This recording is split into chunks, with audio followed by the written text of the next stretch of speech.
রাষ্ট্রকাঠামো মেরামতে বিএনপির ঘোষিত ৩১ দফা দাবি বাস্তবায়নের লক্ষ্যে সৈয়দপুর রাজনৈতিক জেলা বিএনপি অধীনস্থ ইউনিট কিশোরগঞ্জ উপজেলার রণচন্ডী ইউনিয়নের বিভিন্ন এলাকায় লিফলেট বিতরণ করছেন বিএনপির কেন্দ্রীয় নির্বাহী কমিটির সদস্য ও সাবেক সংসদ সদস্য বিলকিস ইসলাম।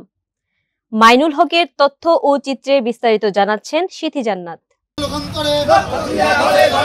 রাষ্ট্রকাঠামো মেরামতে বিএনপির ঘোষিত ৩১ দফা দাবি বাস্তবায়নের লক্ষ্যে সৈয়দপুর রাজনৈতিক জেলা বিএনপির অধীনস্থ ইউনিট কিশোরগঞ্জ উপজেলার রণচন্ডী ইউনিয়নের আনোয়ারমারী ডিগ্রি কলেজ এলাকা হতে কবিরাজের বাজারে লিফলেট বিতরণ করেন বিএনপির কেন্দ্রীয় নির্বাহী কমিটির সদস্য ও সাবেক সংসদ সদস্য বিলকিস ইসলাম। পরে মতবিনিময় সভা অনুষ্ঠিত হয়েছে।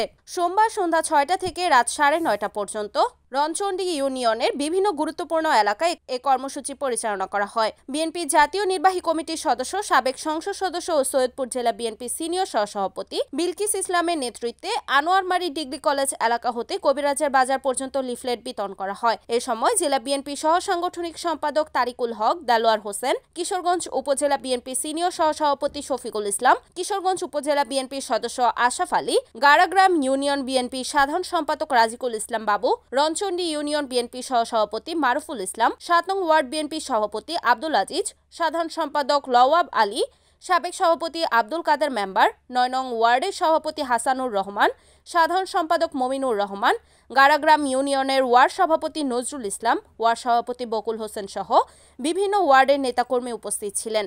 লিফলেট বিতরণ কর্মসূচিতে প্রধান অতিথির বক্তব্যে বিলকিস ইসলাম বলেন, বিএনপির ভারপ্রাপ্ত চেয়ারম্যান তারেক রহমান জনগণের গণতান্ত্রিক অধিকার পূর্ণ প্রতিষ্ঠার লক্ষ্যে ৩১ দফা দাবি উত্থাপন করেছেন। এর মধ্যে রয়েছে সংবিধান সংস্কার, জাতীয় সমন্বয় কমিশন গঠন, অবাধ ও সুষ্ঠু নির্বাচনের জন্য নিরপেক্ষ তত্ত্বাবধায়ক সরকার ব্যবস্থা পূর্ণ চালু করা,